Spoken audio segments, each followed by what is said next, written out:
Channel lovely words academy. आज हम इस वीडियो में हम पढ़ेंगे प्याजे की थ्योरी। तो प्याजे की थ्योरी स्टार्ट करने से पहले मेरे चैनल को लाइक करें, शेयर करें और सब्सक्राइब करें। तो आज का टॉपिक स्टार्ट करते हैं, प्याजे's थ्योरी। तो प्याजे कौन थे, सबसे पहले हम इस बारे में बात करेंगे। प्याजे स्विट्जरलैंड में रहते थे, तो इनका जन्म 1896 में हुआ था। इनको हम कॉग्निटिव कंस्ट्रक्टिविस्ट भी कहते हैं और रेडिकल कंस्ट्रक्टिविस्ट भी कहते हैं। इसके बारे में हम बाद में बात करेंगे, बट सबसे पहले कुछ बेसिक बातें प्याजे के बारे में। प्याजे एक स्विस बायोलॉजिस्ट थे, साइकोलॉजिस्ट थे, फिलोसोफर थे। क्योंकि वो बायोलॉजिस्ट थे तो उनको एनवायरनमेंट की इम्पोर्टेंस के बारे में पता था, और साइकोलॉजिस्ट तो उनका बहुत कीन इंटरेस्ट था चाइल्ड साइकोलॉजी में। उनको हम फादर ऑफ चाइल्ड साइकोलॉजी भी कह सकते हैं। फिलोसोफर, उनका बहुत ही कीन इंटरेस्ट था एपिस्टेमोलॉजी में। एपिस्टेमोलॉजी फिलोसफी का पार्ट है जिसके अंदर हम ये पढ़ते हैं कि what are the sources of knowledge. तो ये थी प्याजे के बारे में इंफॉर्मेशन। इनको हम कॉग्निटिव और रेडिकल कंस्ट्रक्टिविस्ट भी कहते हैं, जो मैं आगे बताऊंगी आपको। एंड इन्होंने एक एक्सपेरिमेंट करा था, रिसर्च करी थी इन्होंने अपने ही बच्चों पे रिसर्च करी थी। इनके 3 बच्चे थे और उस रिसर्च में जो उन्होंने पाया वो एक थ्योरी में डेवलप हुआ है, जो कि है प्याजे's कॉग्निटिव डेवलपमेंट थ्योरी, जिसके बारे में हम आज पढ़ रहे हैं। तो ये प्याजे की इंफॉर्मेशन है। आगे बढ़ते हैं कि प्याजे जो थे उनको हम रेडिकल और कॉग्निटिव कंस्ट्रक्टिविस्ट क्यों कहते हैं। तो कंस्ट्रक्टिविस्ट समझने से पहले we have to understand what is the meaning of constructivism. तो कंस्ट्रक्टिविज्म क्या होता है? बिल्डिंग और creating your constructing your own knowledge. तो प्याजे क्या कहते थे? प्याजे कहते थे child are the builder of their own knowledge, they can construct their knowledge without the help of any teacher, without any instruction, through discovery। तो वो उन बच्चों को लिटिल साइंटिस्ट भी कहते थे, छोटे बच्चों को लिटिल साइंटिस्ट कहते थे। उनका खुद के बच्चों पे उन्होंने जो रिसर्च करा था, तो उनका बहुत ही कीन इंटरेस्ट था चाइल्ड साइकोलॉजी में। उनको फादर ऑफ चाइल्ड साइकोलॉजिस्ट भी कहा गया है। तो कंस्ट्रक्टिविज्म के बारे में समझ आया। आगे हम बढ़ते हैं कि इनको कॉग्निटिव कंस्ट्रक्टिविस्ट क्यों कहा गया, क्योंकि इन्होंने कॉग्निटिव डेवलपमेंट, मेंटल डेवलपमेंट कैसे होती है इसके बारे में उन्होंने रिसर्च करा। उन्होंने थ्योरी डेवलप करी और स्टेजेस बताई हैं, जिसके बारे में हम पढ़ेंगे आगे। तो इसलिए इन्हें कॉग्निटिव कंस्ट्रक्टिविस्ट कहा जाता है। विगोस्की को सोशल कंस्ट्रक्टिविस्ट कहा गया है और इन्हें रेडिकल कंस्ट्रक्टिविस्ट भी कहते हैं हम। तो अब कंस्ट्रक्टिविज्म की बात कर रहे थे हम। कंस्ट्रक्टिविज्म क्या होता है? कंस्ट्रक्टिविज्म मैंने आपको बताया कि जब हम अपनी नॉलेज खुद क्रिएट करते हैं, वी क्रिएट आवर नॉलेज। प्याजे ने बोला कि छोटे बच्चे अपनी नॉलेज खुद क्रिएट करते हैं थ्रू डिस्कवरी। तो उन्हें सोशल साइंटिस्ट भी कहा गया, उन्हें कोई इंस्ट्रक्शन देने की जरूरत नहीं है। तो जब कोई भी इंसान अपनी नॉलेज खुद क्रिएट करता है, कैसे करता है? हम सभी के अंदर किसी ना किसी चीज के बारे में we have small information about anything. तो ये स्मॉल इंफॉर्मेशन जब हम कंबाइन करते हैं, we combine these small information to understand the bigger concept. तो let's take an example. Have you seen chunks of soyabean? तो हमारे जो ब्रेन में है स्मॉल चंक्स होते हैं हर इंफॉर्मेशन के, हर कॉन्सेप्ट से रिलेटेड। तो इन चंक्स में we store the information in these chunks about anything। तो इसलिए ब्रेन के अंदर कितने कहते हैं ना, बहुत ज्यादा नर्व्स हैं, बिल्कुल एक दूसरे से अटैच्ड है। तो ये जो स्मॉल चंक्स हैं, इसके अंदर हम नॉलेज स्टोर करके रखते हैं, और जब हम इन चंक्स को कंबाइन करते हैं एक बिगर कॉन्सेप्ट को समझने के लिए, तो वी क्रिएट और we construct small units, we build small units to understand the bigger concept. This is constructivism. तो I hope you have understood what is constructivism, और प्याजे की इंट्रोडक्शन आप सबको समझ आई है। तो आगे बढ़ते हैं हम इसकी थ्योरी को समझने से पहले हमें ये समझना पड़ेगा कि इन्हें कॉग्निटिव कंस्ट्रक्टिविस्ट क्यों कहा जाता है, जो मैंने आपको भी बताया है। इसके बाद हम कॉग्निटिव प्रोसेस के बारे में पढ़ेंगे। कॉग्निटिव प्रोसेस को समझने के लिए सबसे पहले हमें समझना होगा स्कीमा क्या होती है।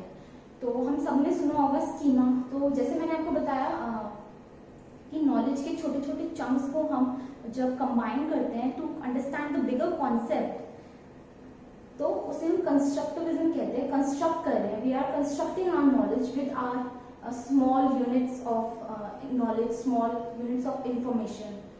तो स्कीमा में क्या होता है, स्कीमा एक मेंटल स्ट्रक्चर होता है। Schema is a mental structure. इस मेंटल स्ट्रक्चर में हमारा छोटे छोटे रूम्स होते हैं। कहा जाता है कि there are small rooms of knowledge.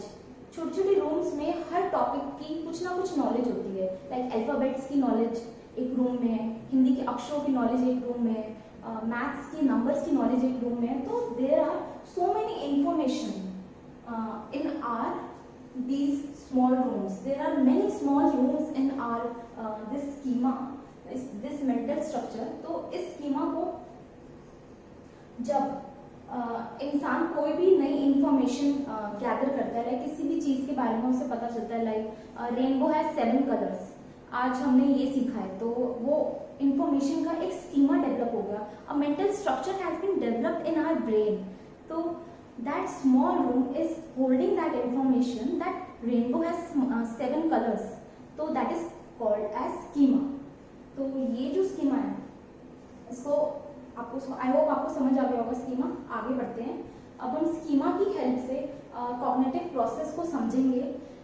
जब भी हम कोई इंफॉर्मेशन मिलती है, हमें कोई भी इंफॉर्मेशन, न्यू नॉलेज हमें मिलती है, उसका हम एक स्कीमा डेवलप कर लेते हैं अपने माइंड में। A small room which stored the knowledge about that concept. जैसे मैंने आपको अभी एग्जांपल दिया, rainbow has 7 colors, तो that 7 colors is the information stored in the mind. तो उस स्कीमा में, उस स्कीमा की वजह से जो हमने न्यू नॉलेज क्रिएट करी है, न्यू नॉलेज हमने डेवलप करी है, उसे हम बोलेंगे assimilation. We will call it assimilation. तो एसिमिलेशन क्या होता है, जब आप new knowledge, when you create new knowledge, you develop new schema in your mind, a mental structure in your mind, that is called as assimilation. Okay, तो assimilation मतलब new knowledge, हमने एक मेंटल स्ट्रक्चर क्रिएट करा है, हमने एक room create करा है नॉलेज का, उसके अंदर कोई भी इंफॉर्मेशन हो सकती है, किसी भी सब्जेक्ट से रिलेटेड कोई भी इश्यू हो सकता है, कोई भी चीज हो सकती है, anything, it can be anything. तो just think how many schemas we have developed in our mind. मतलब that's we can't even imagine. Okay, तो आगे बढ़ते हैं। Next equilibration. इक्विलिब्रेशन क्या है कि जो हम देखते हैं और जो हम सीखते हैं, जब हम उस चीज को हम इक्वल लेवल पे पाते हैं, तो there is one equilibration created in our mind. तो जो मैंने देखा कि yes rainbow has 7 colours and मुझे जो इन्फॉर्मेशन मिली थी दैट इज राइट, जो मुझे इन्फॉर्मेशन मिली, जो मैंने देखा बिल्कुल सेम है, तो आई एम एट इक्विलिब्रेशन। तो जो मैंने सीखा है वो एक इक्विलिब्रेशन लेवल पे है कि यस जो मैंने सीखा है वो बिल्कुल ठीक है, करेक्ट है। तो अब लाइफ तो हमेशा चेंज होती रहती है, life is a changing game. Okay, तो हर बार कोई नई सिचुएशन आती है, तो उस नई सिचुएशन में कभी कभी इक्विलिब्रेशन में कुछ चेंज आता है, न्यू सिचुएशन आती है तो कुछ चेंज आता है, तो उस चेंज को हम अडेप्ट नहीं कर पाते, हम उसको समझ नहीं पाते, हम डिसइक्विलिब्रियम पे आ जाते हैं। डिसइक्विलिब्रियम, तो डिसइक्विलिब्रियम क्या होता है कि जो आपने देखा है और जो आपने सीखा है वो दोनों चीजें, एक्सक्यूज मी, तो जो आपने देखा है और जो आपने सीखा है वो इक्विलिब्रेशन पे नहीं है, उसके अंदर कुछ डिफरेंस है। Like let's take an example. आपने देखा है कि this is a dog, dog has 4 legs, लेकिन अगर छोटा बच्चा देखता है 4 legs से एक और एनिमल लाइक कैट, तो वो कैट को भी डॉग ही बोलता है, ठीक है। तो उसके लिए कैट भी डॉग है, तो उसका डिसइक्विलिब्रेशन हुआ कि उसने जो सीखा था, जो उसने देखा था उस टाइम पे वो डॉग था, लेकिन अभी वो 4 legs वाला जो एनिमल है वो डॉग नहीं है, वो कैट है। तो वो डिसइक्विलिब्रेशन पे जब आया है, तो उस टाइम पे वो क्या करेगा, वो अपने माइंड में, अपने मेंटल स्ट्रक्चर में, अपने स्कीमा में एक मॉडिफिकेशन लेकर आएगा, एडजस्टमेंट करेगा, मैनिपुलेशन करेगा और क्या करेगा, वो न्यू स्कीमा डेवलप करेगा। तो जब वो न्यू स्कीमा डेवलप करेगा, उस न्यू स्कीमा को हम बोलते हैं एकोमोडेशन। एकोमोडेशन में ओल्ड नॉलेज एडजस्टमेंट होती है या न्यू नॉलेज ऐड होती है। तो ये था कॉग्निटिव प्रोसेस। तो I hope you have understood. पहले हम स्कीमा को बहुत अच्छे से समझते हैं कि स्कीमा पे पूरा कॉग्निशन प्रोसेस रन करता है। एसिमिलेशन होती है, पहले न्यू नॉलेज हम ग्रैब करते हैं, उसके बाद हम इक्विलिब्रेशन लेवल पे आते हैं, सॉरी स्कीमा क्रिएट करते हैं, इक्विलिब्रेशन पे आते हैं। नई सिचुएशन आती है कि life is a changing game for all of us. तो नेक्स्ट डिसइक्विलिब्रियम पे आते हैं। डिसइक्विलिब्रियम के बाद हम एकोमोडेशन, मतलब हम एडजस्ट कर रहे हैं, मॉडिफाई कर रहे हैं, न्यू स्कीमा डेवलप कर रहे हैं, ओल्ड नॉलेज में एडजस्ट कर रहे हैं, न्यू नॉलेज हम गेन कर रहे हैं, तो हम एकोमोडेशन पे आ गए। आई होप आपको समझ आया है।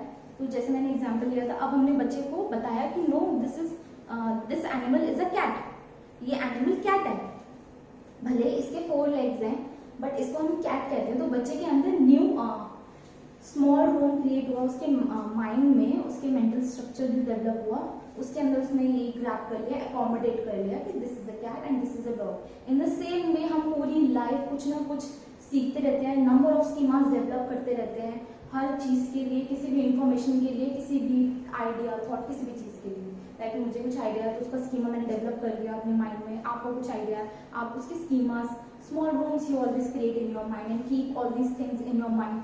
सो this is whole process of cognitive process. तो नेक्स्ट अब हम जो आगे पढ़ेंगे वो है स्टेजेस ऑफ डेवलपमेंट।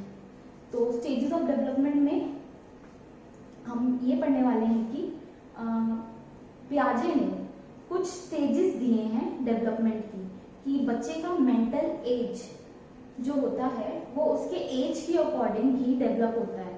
अगर इस 0 to 2 इयर्स में बच्चे का मेंटल लेवल कुछ और है, 2 to 6 इयर्स में उसका मेंटल लेवल कुछ और है, तो हम नेक्स्ट में हम यही इसकी डिटेल पढ़ने वाले हैं।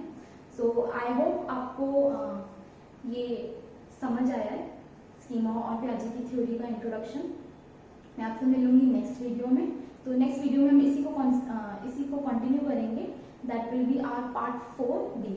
थैंक यू, और मेरे चैनल को लाइक, शेयर और सब्सक्राइब करना ना भूलिएगा।